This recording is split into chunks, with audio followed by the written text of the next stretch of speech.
नमस्कार। राज्य शिक्षा शोध एवं प्रशिक्षण परिषद बिहार पटना में आप सबों का हार्दिक स्वागत है। प्यारे बच्चों, आज मैं आपकी कक्षा 4 के अंतर्गत पर्यावरण और हम में अपना प्यारा घर पाठ आपके बीच प्रस्तुत करने वाला हूं।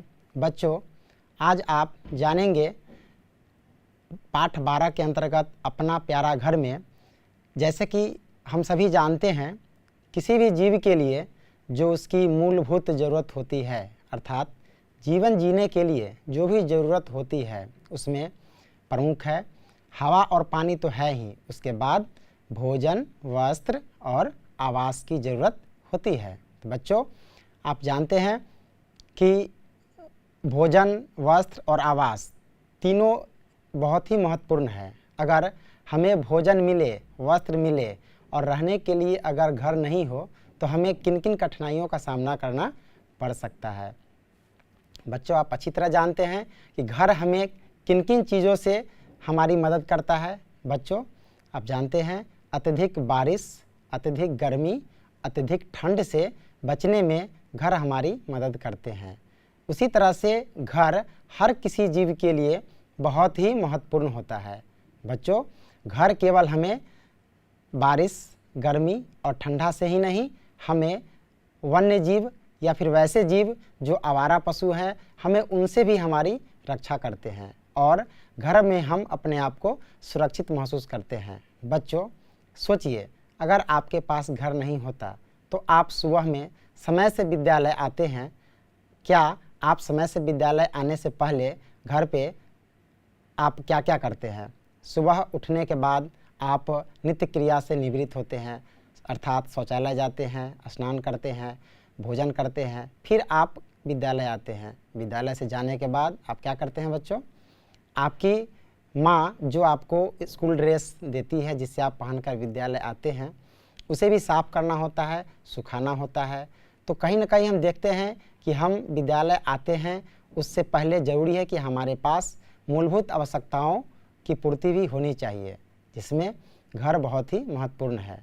तो आइए बच्चों, देखते हैं क्या घर हम मनुष्यों के लिए ही महत्वपूर्ण है या फिर अन्य जीव जंतुओं के लिए भी महत्वपूर्ण है।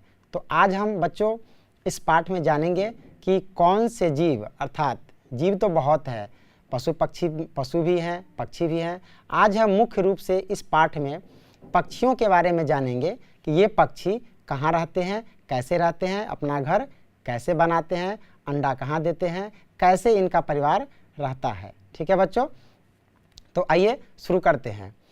एक छोटी सी कहानी के माध्यम से बच्चों हम जानेंगे कि सभी पक्षी कहाँ रहते हैं, कैसे रहते हैं और अपना आवास कैसे बनाते हैं, उसके लिए किन किन सामग्रियों की ज़रूरत पड़ती है। बच्चों, शुरू करते हैं। ये कहानी एक छोटी सी नन्ही गोरैया की है। ठीक है बच्चों, शुरू करते हैं कहानी हम। नन्ही गोरैया को अंडे देने हैं। वह चाहती थी कि एक बढ़िया घोंसला बनाए जहां वह सुकून से अंडे दे सके और अपने बच्चे की सुरक्षित देखभाल कर सके। घोंसला बनाने के पहले उसने अन्य पक्षियों के घोंसलों को देखना जरूरी समझा। सबसे पहले वह गुटकू कबूतर से मिली। बच्चों, गुटकू कबूतर का नाम है, तो वह किससे मिली? सबसे पहले गुटकू कबूतर से मिली। क्या बोली जाके उससे? गुटकू दादा, एक बढ़िया घोंसला बनाने के लिए मुझे तुम्हारी सलाह चाहिए। गुटकू दादा ने क्या कहा? घोंसलों को बढ़िया बनाने में मेहनत करना तो बेकार ही है, क्योंकि ज़्यादा से ज़्यादा महीने भर के लिए ही घोंसले की ज़रूरत रहती है। मेरी तरह कहीं भी 4 तिनके जमाओ और काम चलाओ। यह भी कोई बात हुई? नन्ही ने सोचा और बिना कुछ कहे वहाँ से चली गई। रास्ते में मिट्ठू मामा से मुलाकात हुई। जानते हो बच्चों मिट्ठू मामा? हम मिट्ठू किसे बोलते हैं? हाँ बिल्कुल, हम तोता को क्या बोलते हैं? मिट्ठू। तो मिट्ठू मामा से मुलाकात हुई। किसकी हुई? नन्ही गोरैया की। मिट्ठू मामा से क्या बोली गोरैया? मिट्ठू मामा, मुझे एक शानदार घर बनाना है, मेरी कुछ मदद करोगे? बनाती क्यों हो, मेरी तरह कोई कोटर देख लो। ठीक है बच्चों, तो मिट्ठू मामा ने क्या कहा, मेरी तरह कोई कोटर देख लो। जानते हो बच्चों ये कोटर क्या होता है? ये कोटर पेड़ पौधों में, जो पुराने पेड़ होते हैं उसमें सुराख होता है, जिसमें ये तोते आसानी से उसमें रहते हैं, कोटर में बच्चों। तो कोटर में बहुत से ऐसे पक्षी हैं जो अपने लिए घोंसला बनाने के लिए डाली की तलाश नहीं करते हैं, पेड़ पौधे की जो सुराख होते हैं उसमें वह वहाँ पे रहते हैं। तो तोते ने क्या कहा, मेरी तरह कोई कोटर देख लो। तो बच्चों आगे बढ़ते हैं। फिर नन्ही ने कोटर में झांक कर देखा, बाप रे, यह घर है या अंधेरा कुआं। अर्थात नन्ही ने जब कोटर में झांक कर देखा तो उसे क्या हुआ, आश्चर्य हुआ। वह आश्चर्यचकित होकर बोली, यह घर है या अंधेर कुआं। तो उसे अच्छा नहीं लगा, अर्थात वह चाहती थी कि घर ऐसा हो जिसमें खिड़की भी हो, हवादार हो, रोशनी भी हो। लेकिन गौरैया को यह अच्छा नहीं लगा, उसे आश्चर्य लगा कि यह घर हमारे लिए उपयुक्त नहीं है। बढ़ते हैं बच्चों। इसके बाद नन्ही बया से मिली। बच्चों बया भी एक पक्षी का नाम है, इसके बारे में इस पाठ में हम जानेंगे। ये गौरैया की तरह ही होती है और इसके हल्के पीले रंग होते हैं और छोटी सी पक्षी होती है, और इस पक्षी को बुनकर पक्षी कहा जाता है बच्चों। ठीक है, तो बुनकर पक्षी के नाम से प्रसिद्ध यह बया पक्षी जो घर को बुनने का काम करती है। ठीक है बच्चों, बुनकर की तरह बहुत ही सुंदर घर होता है। अर्थात जितने भी पक्षी होते हैं उनके जो घोंसले होते हैं उसमें सबसे बेहतर कहे तो ये बया पक्षी का ही घर होता है। तो ये गौरैया किससे मिली, बया पक्षी से मिली। तो क्या बोली, बया बोली, मेरा घोंसला बेशक शानदार है। किससे बोली, गौरैया से। मतलब नन्ही गौरैया से बया ने बोली कि मेरा घर, मेरा घोंसला बेशक शानदार है, लेकिन यह तो तुम्हारे लिए बड़ा मुश्किल होगा नन्ही, वैसे भी इसमें खिड़कियां तो है ही नहीं।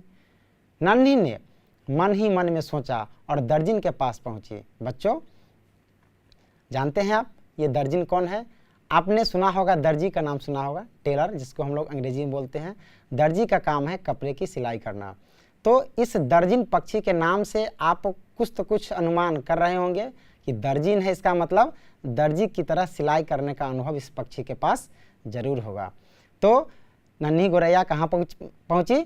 दर्जिन पक्षी के पास पहुंची। तो वहां जाने के बाद क्या देखी, दर्जिन उस समय घास के मजबूत रेशों से पत्तों को सिलकर घोंसला बना रही थी। अर्थात एक पत्ती को दूसरे पत्ती से मिला करके और घास के मजबूत रेशों से सिल करके, और सिलने का काम जो सुई का होता है उसके लिए वह दर्जिन पक्षी किसका इस्तेमाल कर रही थी? अपने नुकीले चोंच का। ठीक है बच्चों, तो दर्जिन उस समय क्या कर रही थी? घास के मजबूत रेशों से पत्तों को सिलकर घोंसला बना रही थी, सुई का काम अपनी नुकीली चोंच से ले रही थी। दर्जिन गर्व से नन्ही की ओर देखती हुई बोली, तुम्हारे लिए मेरे जैसा घोंसला बनाना तो संभव ही नहीं है, क्योंकि तुम्हारे पास मेरी तरह चोंच नहीं है। तुम बुलबुल पंडुक्की और कालू कौवे का घोंसला देख लो, उन्हें आसानी से बनाया जा सकता है। बच्चों दर्जिन ने जो कहा, क्यों कहा? क्योंकि दर्जिन की तरह घोंसला बनाना वाकई अन्य पक्षियों के लिए बहुत ही मुश्किल है, क्योंकि दर्जिन घास के मजबूत रेशों से दो पत्तों को सिल करके इस तरह से घर बनाती है जो संभव नहीं है। ये सिलाई का काम करना सभी पक्षियों से संभव नहीं है। उसके लिए बहुत ही महत्वपूर्ण है चोंच का नुकीला होना, और जिस पक्षी का चोंच नुकीला नहीं होगा, छोटा होगा, वह आसानी से दर्जिन पक्षी की तरह अपना घोंसला बेहतर नहीं बना सकती है। तो क्या हुआ? दर्जिन ने क्या कहा? देखते हैं आगे। दर्जिन ने कहा कि इससे बेहतर होगा कि तुम किसे देख लो? बुलबुल पंडुक्की और कालू कौवे का घोंसला। अब क्या हुआ? बुलबुल का घोंसला देखकर नन्ही बोली, यह तो कोई खास नहीं है, और कौवे का घोंसला देखकर, इतना बड़ा घोंसला और ऐसा कटीला और कठोर, मेरे नाजुक बच्चे भला ऐसे घर में कैसे रहेंगे? अर्थात जो गौरैया थी उसने देखा किसका? बुलबुल पंडुक्की और कौवे का। तो हम समझ सकते हैं कि कौवे का घर, कौवे का घोंसला बाकी अन्य पक्षियों की तरह बहुत बेहतर नहीं था। अर्थात कौवे तिनके से क्या करते हैं, घोंसला बनाते हैं और उसमें रहते हैं। लेकिन बच्चों एक बात और, कि कौवे अपना घोंसला बनाना बेहतर ढंग से नहीं जानते हैं, इसलिए वे क्या करते हैं कि जब भी उन्हें ज़रूरत होती है तो वे वैसे पक्षी जो घोंसले को छोड़कर उड़ जाते हैं, वैसे घोंसलों में भी अपना काम चला लेते हैं। ये अच्छी तरह अन्य पक्षी की तरह घोंसला बनाने में माहिर नहीं है, यह दूसरे पक्षी के घोंसले में ही अपना काम चला लेते हैं। तो नन्ही गोरैया को कौवे का जो घोंसला था अर्थात तिनके के द्वारा बना हुआ था, इतना कठोर, कटीला, नुकीला, तो गोरैया को उनका घर पसंद नहीं आया।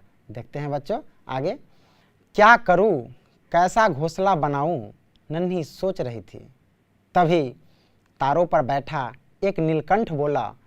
बच्चों आप नीलकंठ पक्षी के बारे में जानते हैं ना, उसका कंठ नीला होता है। तुम तो अपने तरीके से ही अपना घर बनाओ, वही सबसे अच्छा घर होगा। किसने कहा बच्चों? नीलकंठ ने कहा। किससे कहा? नन्ही गोरैया से कहा। क्या कहा? कि तुम तो अपने तरीके से ही अपना घर बनाओ, वही सबसे अच्छा होगा। और नन्ही ने क्या किया? वैसा ही किया और अपने घोंसले में 4 अंडे दिए। अंडों को सेने के लिए बैठी नन्ही को लगा कि वह घोंसला ही उसका सबसे प्यारा और अनोखा घर है। जी हाँ बच्चों, आपने देखा घर सबके लिए प्यारा होता है।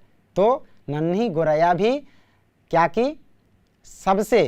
सभी पक्षियों के घोंसलों को देखी और देखने के बाद क्या निर्णय ली, क्या सोची कि हम अब अपने तरीके से ही अपना घर बनाएंगे, जैसा हम बना सकते हैं। किसके कहने पर?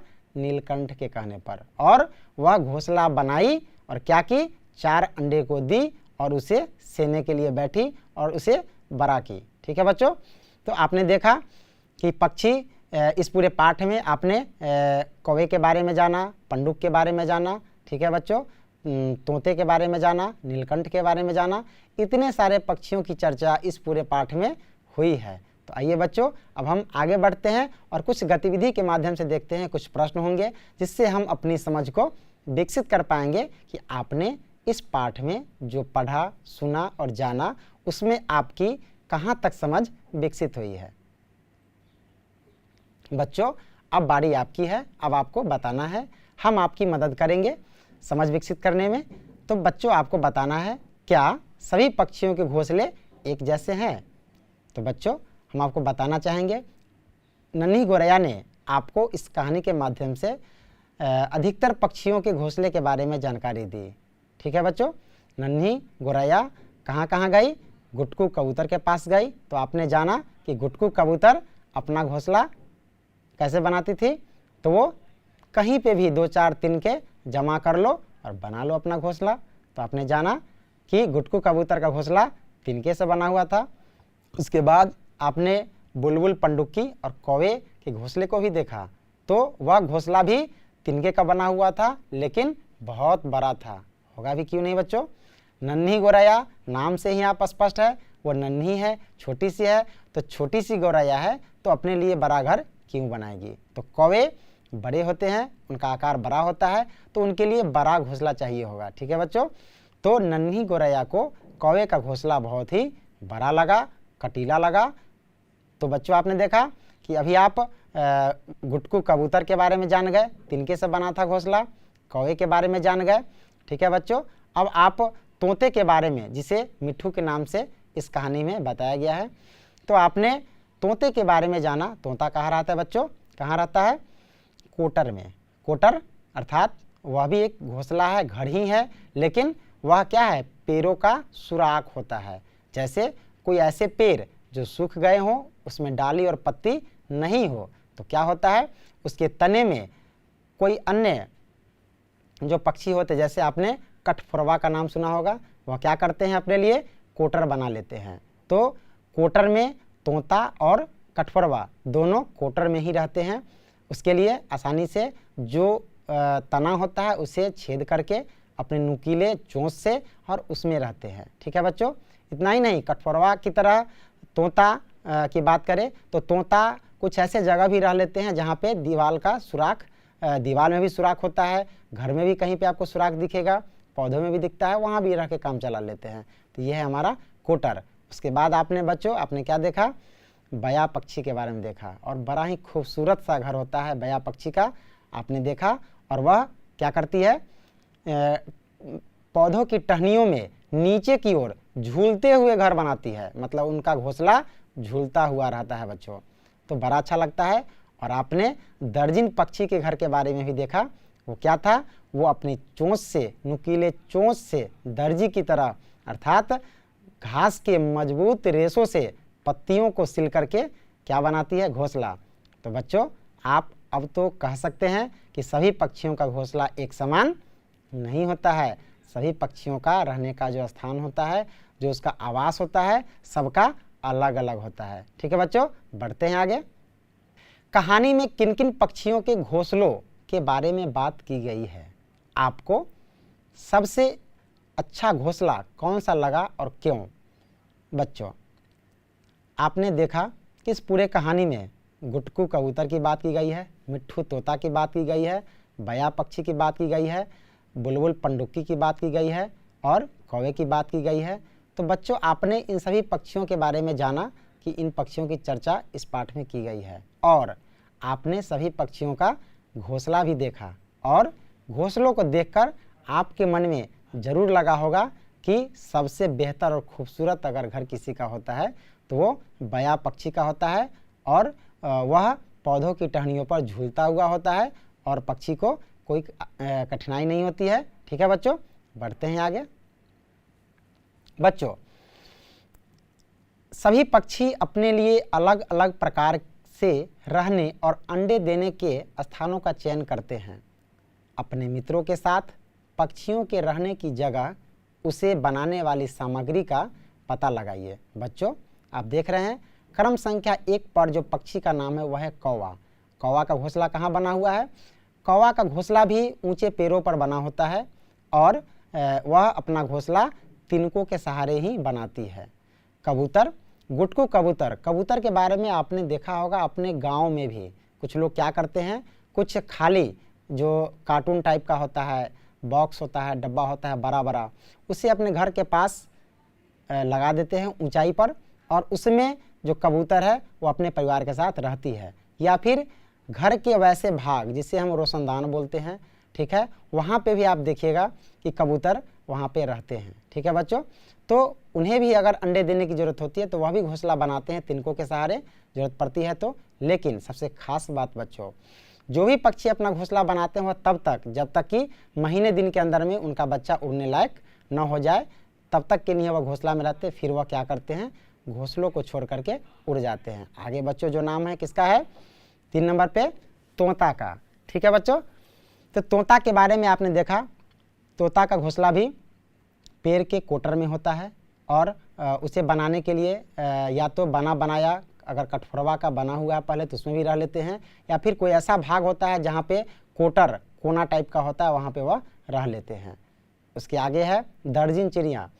दर्जिन चिड़िया भी पेड़ पर ही घोंसला बनाती है, और वह बनाने के लिए सामग्री में क्या उपयोग करती है, घास के मजबूत रेशे का प्रयोग करती है, और एक से अधिक पत्तियों को सिल करके वह अपना घोंसला बनाती है। बच्चों अब बारी है ऐसे पक्षी की, इसके बारे में आप भली भांति परिचित है, जिसका नाम है उल्लू।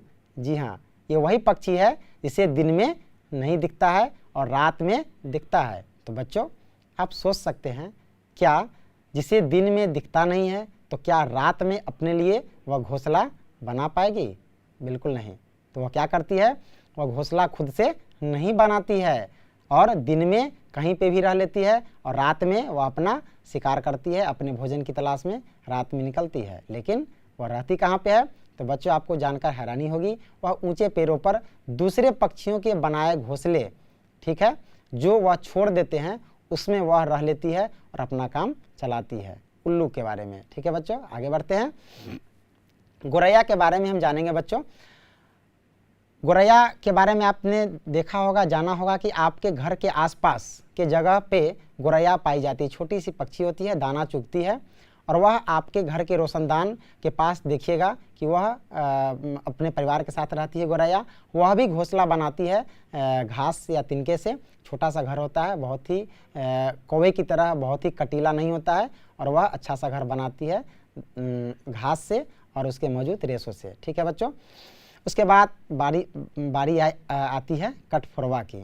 बच्चों आपने कहानी में पहले भी जाना, हमने बताया आपको कि कठफोरवा नाम से ही स्पष्ट है। कठफोरवा हम लोग काष्ठ, लकड़ी के बारे में क्या बोलते हैं, काठ है, और उसे क्या करते हैं ये पक्षी, अपने नुकीले चोंच से छेद करके उसके तने में सुराख बना करके रहने का काम करते हैं। कौन, कठफोरवा। और बारी आती है नीलकंठ की। तो नीलकंठ भी अपने लिए घर नहीं बनाते हैं, वह भी क्या करते हैं, जो ऊंचे पेड़ों पर जो पक्षी अपने बच्चों को लेकर के उड़ जाते हैं या छोड़ देते हैं, वैसे जो आवास होते हैं, जो घोंसले होते हैं, उसमें रहते हैं ये जो आपने जाना कठफोरवा के बारे में। ठीक है बच्चों। आगे है बया पक्षी।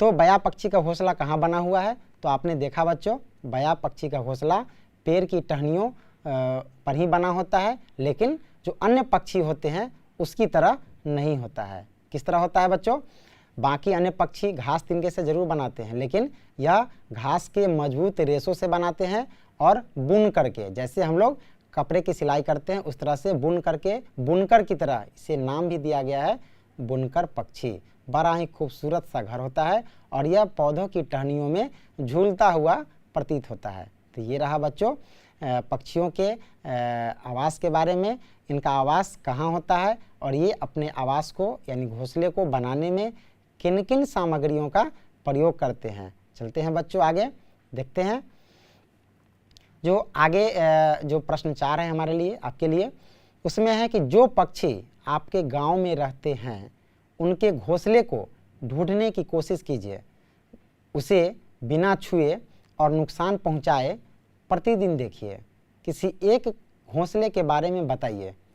पहला, घोंसला किस पक्षी का है, घोंसला किन किन चीज़ों से बना है, उसमें अंडे हैं या नहीं, अगर हैं तो कितने हैं, अंडों का रंग कौन सा है, अंडों से बच्चे कितने दिन बाद निकलते हैं, बच्चे कैसी आवाज़ें निकालते हैं, उनके पंख कितने दिन में निकले, उन्होंने उड़ना कैसे सीखा, और चिड़ियाँ अपने बच्चों को क्या क्या खिलाती है और कैसे खिलाती है। तो बच्चों आपने जाना कि अब आपको एक गतिविधि करना है, अपने घर के आसपास पता लगाना है घोंसले के बारे में, पक्षियों के बारे में। खासकर आपने जो गौरैया होती है उसके घोंसले आपके घर के आसपास होते हैं। आपको कबूतर के जो रहने का स्थान होता है वह भी आपके घर के आसपास होता है। शेष पक्षी के घोंसलों को आप आसानी से पता नहीं लगा सकते क्योंकि ऊंचे पेड़ों पर उनके घोंसले होते हैं। तो आप कम से कम गौरैया जैसी छोटी पक्षी या फिर गौरैया हो गई या फिर जो अन्य पक्षी जो छोटी पक्षी है उसके बारे में पता लगा सकते हैं। तो आपको क्या क्या पता लगाना है बच्चों, ये पता लगाना है कि घोंसला किन चीज़ों से बना है, घोंसला कैसे बनता है, उसमें कितने अंडे हैं और अंडे का रंग कैसा है, उसमें वह अंडे कितने दिन में अंडे से पक्षी बाहर आते हैं, बच्चे बाहर आते हैं, फिर यानी और सारी जानकारी बताना है आपको। बच्चों आपको पता है अंडे का रंग भी अलग अलग होता है। कुछ पक्षी हैं जैसे कबूतर, उसके जो अंडे होंगे आपको जो उसका रंग है अन्य पक्षियों की अपेक्षा अलग होता है, नीला दिखेगा, कुछ का सफ़ेद दिखेगा, इस तरह के अंडे का भी रंग होता है। ठीक है बच्चों, तो ये आपके लिए गतिविधि है और आप घर पर जब भी फुर्सत में रहें समय निकालकर इसका अवलोकन जरूर करें। ठीक है बच्चों, बढ़ते हैं आगे। हमारे आसपास के जीव जंतु विभिन्न जगहों पर रहते हैं। कुछ जीव जमीन पर तो कुछ पानी में या कुछ दोनों जगहों पर, जबकि कुछ जीव पेड़ों पर अपना निवास बनाते हैं। आप अपने आसपास रहने वाले जीवों की सूची इस तालिका के आधार पर बनाइए। बच्चों आपकी जानकारी के लिए, आपकी सुविधा के लिए हम चर्चा करते हैं इन पक्षियों के बारे में, इन जीवों के बारे में। आपको इससे मदद मिलेगी इस गतिविधि को पूरा करने के लिए। तो बच्चों सबसे पहले ज़मीन पर रहने वाले जीव। बच्चों आप जानते हैं कि ज़मीन पर रहने वाले जो भी जीव हैं उसमें क्या क्या है, कितने कौन कौन से जीव है। सबसे पहले जीव में पशु भी रहते हैं, मानव भी रहते हैं। पशु की अगर बात करें तो आप सभी पशु का नाम ले सकते हैं जो धरती पर रहते हैं। ठीक है बच्चों, तो पशु हो गए और अन्य जीव हो गए, जैसे कुत्ता, बिल्ली, गाय, घोड़ा, शेर, हाथी, ये सब धरती पर ही रहते हैं। ये कुछ उदाहरण है। आप इस सूची को और भी बड़ा बना सकते हैं जिन जिन के बारे में आप अच्छी तरह से जानते हैं। अब आगे चलते हैं अगले टॉपिक पे। देखते हैं बच्चों कि अब है पेड़ों पर रहने वाले। बच्चों आप जानते हैं पेड़ों पर बहुत से जीवों का आशियाना होता है, उनका घर होता है, घोंसला होता है। अधिकतर पक्षी पेड़ पर ही रहते हैं, जिसमें पक्षी की बात करें कौवा, तोता, नीलकंठ, कठफोरवा, गिलहरी, ये सब कहाँ रहते हैं? पेड़ पर ही रहते हैं। तो जितने भी पक्षी होते हैं उसमें अधिकतर पक्षी का जो घोंसला होता है, जो रहने का स्थान होता है, वह कहाँ होता है? पेड़ पर ही होता है। ठीक है बच्चों, आगे बढ़ते हैं। पानी में रहने वाले जीव। अब बारी आई बच्चों पानी में रहने वाले जीव की। तो आप भी अनुमान लगा रहे होंगे, बैठ करके सोच रहे होंगे, क्योंकि आपको भी जानकारी कहीं ना कहीं से है। आपने अपने परिवार के लोगों से, अपने आसपास के लोगों से ज़रूर सुना होगा, देखा होगा, जाना होगा कि पानी में कौन कौन से जीव रहते हैं। अगर बात करें तो सबसे पहले आपको भी पता है पानी में कौन से जीव रहते हैं। सबसे पहले मछली। जी हाँ, मछली रहती है, मगरमच्छ रहते हैं, दरियाई घोड़ा रहते हैं, उसके बाद घोंघा के बारे में आपने सुना होगा। ये सब कहाँ रहते हैं बच्चों? पानी में रहते हैं। सांप भी पानी में रहते हैं। ठीक है बच्चों, मेढक भी पानी में ही रहते हैं। तो बच्चों बढ़ते हैं आगे, देखते हैं। अब पानी में रहने वाले के बाद अब हम जानेंगे जमीन और पानी दोनों में रहने वाले जीव। बच्चों कुछ ही ऐसे जीव हैं जो जमीन और पानी दोनों में रहते हैं। ठीक है, जिसे हम लोग उभयचर बोलते हैं। उभयचर का मतलब होता है जो जल और स्थल दोनों जगह पे रहते हैं। ठीक है बच्चों, तो उसमें जो पहला नाम है वह है मेढक का। मेढक के बारे में आपने देखा होगा, सुना होगा, जाना होगा कि मेढक घर में भी रहते हैं और आपके खेत खलिहान में भी मिल जाएंगे और पानी में भी रहते हैं। ठीक है बच्चों, मगरमच्छ की बात करें, मगरमच्छ भी आपने देखा होगा कहाँ पे? चिड़ियाघरों में। अगर आप अपने परिवार के सदस्यों के साथ कभी चिड़ियाघर की सैर किए होंगे तो आपने देखा होगा कि वही मगरमच्छ पानी में भी रहती है अच्छे से और पानी से बाहर निकल के भी रहती है, जो आप देखे होंगे। तो मेढक भी रहती है और मगरमच्छ भी रहते हैं। और सांप को भी आपने देखा होगा कि वह धरती पर भी रहते हैं और पानी में भी रहते हैं। ठीक है बच्चों, कुछ इसी तरह के जीव हैं जो पानी में भी रहते हैं और स्थल पर भी रहते हैं, अतः हम उसे उभयचर बोलते हैं, जो दोनों जगह पाए जाते हैं। ठीक है बच्चों, तो आपने जाना कुछ जीवों के बारे में। इससे पहले आपने जाना था पक्षियों के बारे में, कौन से पक्षी कहाँ रहते हैं, किस तरह के घोंसले में रहते हैं, क्या सभी पक्षियों का घोंसला एक समान होता है, ये सब जाना। और अब आपने जाना कि कौन से जीव कहाँ रहते हैं, कौन से जंतु कहाँ रहते हैं। पानी में कौन रहते हैं, ठीक है, धरती पर कौन रहते हैं, पेड़ों पर कौन रहते हैं। अब आगे बढ़ते हैं। जिस तरह विभिन्न जीव अलग अलग जगह पर रहते हैं, उसी तरह उनके आवास भी अलग अलग तरह के होते हैं। कुछ गुफाओं में रहते हैं, कुछ बिल में रहते हैं, कुछ पक्षी घोंसलों में रहते हैं तो कुछ कोटर में। पता कीजिए बच्चों कौन से जीव कैसे आवास में रहते हैं। अब बच्चों आपको यह तालिका पूरा करना है अपने अनुभव के आधार पर, और हम आपकी सुविधा के लिए कुछ चर्चा कर लेते हैं। आपने बच्चों जाना और पहले से भी आप जानते हैं कि चूहा कहाँ रहता है। चूहा अपने लिए बिल बनाता है। ठीक है बच्चों, आप ये अच्छी तरह से जानते हैं, आपको किसी से पूछने की ज़रूरत नहीं है। चूहा कहाँ रहते हैं? बिल में। उसके बाद है चींटी। बच्चों आप जानते हैं चींटी भी चींटी के लिए रहने के लिए जो जगह होती है उसे हम लोग बॉम्बी बोलते हैं। बॉम्बी में क्या होता है कि चींटी अपने लिए जो आवास बनाती है वह मिट्टी के कणों को, थोड़े थोड़े छोटे छोटे कणों को मिट्टी के नीचे से बाहर निकालती है और बड़ा सा ढेर बना देती है और उसके अंदर वह रहती है। ठीक है, जिसे हम लोग बॉम्बी बोलते हैं। उसके बाद है बच्चों मोर। मोर के बारे में आपने सुना होगा कि मोर राष्ट्रीय पक्षी है हमारा, और उसे पालना भी अपराध है और उसे मारना भी अपराध है। ठीक है बच्चों, मोर और मोरनी के बारे में आपने सुना होगा।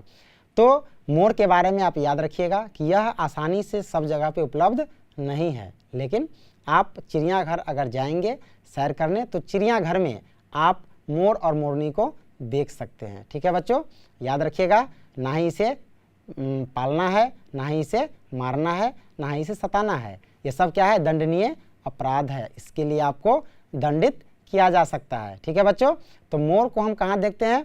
अक्सर जंगलों में, और जंगल में भी बहुत ऊंचे ऊंचे पेड़ पर इनके रहने का ठिकाना होता है मोर का। ठीक है बच्चों, बढ़ते हैं आगे। अब आप जानेंगे बच्चों भालू के बारे में। भालू को आप गांव में आसानी से नहीं देख पाते हैं, हम लोग भालू को चिड़ियाघर में ही देखते हैं। ठीक है बच्चों, लेकिन भालू जो जंगली भालू होते हैं, ध्रुवीय भालू होते हैं, अलग अलग प्रकार के भालू होते हैं, तो उनका जो रहने का घर होता है वह मांद होता है, गुफा की तरह होता है, और उसी में वो रहते हैं अच्छे से। उसके बाद बारी आती है उल्लू की। तो उल्लू का आवास कहाँ होता है बच्चों? उल्लू का आवास होता है पेड़ पर ही, लेकिन वह अपने लिए अपना घोंसला स्वयं नहीं बनाते हैं। इसके बारे में आपने इस पाठ में पढ़ा और जाना। अब बारी आती है किसकी? गीदड़ की। गीदड़ कहाँ रहते हैं? गीदड़ वहाँ रहते हैं जहाँ पर मानव का दूर दूर तक कोई इसमें आवास नहीं होता, मतलब इंसानी बस्ती से दूर रहते हैं, जंगलों में रहते हैं। ठीक है बच्चों, तो गीदड़ कुत्ते की तरह ही होते हैं, और जो इसकी जो आवाज़ होती है रात में आप जब सुनते होंगे, जब कई गीदड़ एक साथ अगर हो जाए तो यह बोलना शुरू करते हैं, तो आपको लग जाता है कि गीदड़ हमारे आसपास कहीं भी है। ठीक है बच्चों, तो ये मानव बस्ती से दूर रहते हैं। और बात आती है सांप की। तो बच्चों, आप सांप के बारे में ज़रूर जानते हैं कि सांप बिल में रहती है, लेकिन क्या आपको पता है ये बिल सांप स्वयं नहीं बनाती है। सांप स्वयं अपना घर नहीं बनाते हैं। क्या करते हैं? चूहे का जो बिल होता है उसी के बिल में रहते हैं।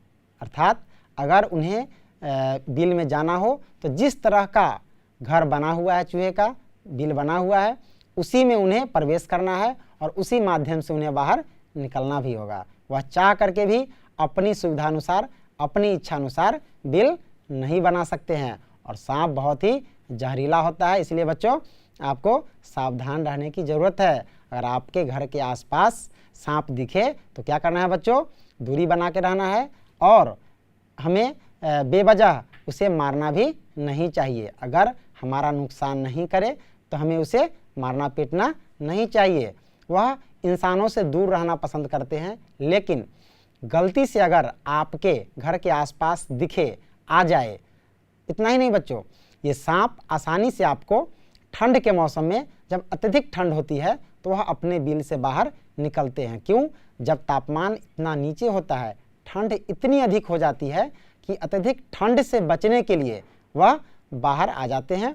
तब हम लोग क्या करते हैं? उसे, गांव के कुछ बच्चे, बड़े लोग क्या करते हैं? उसे मारना शुरू करते हैं। बच्चों, नहीं मारना चाहिए, क्योंकि ये सांप ही ऐसे जीव हैं जो हमारे लिए फायदेमंद भी है। कैसे?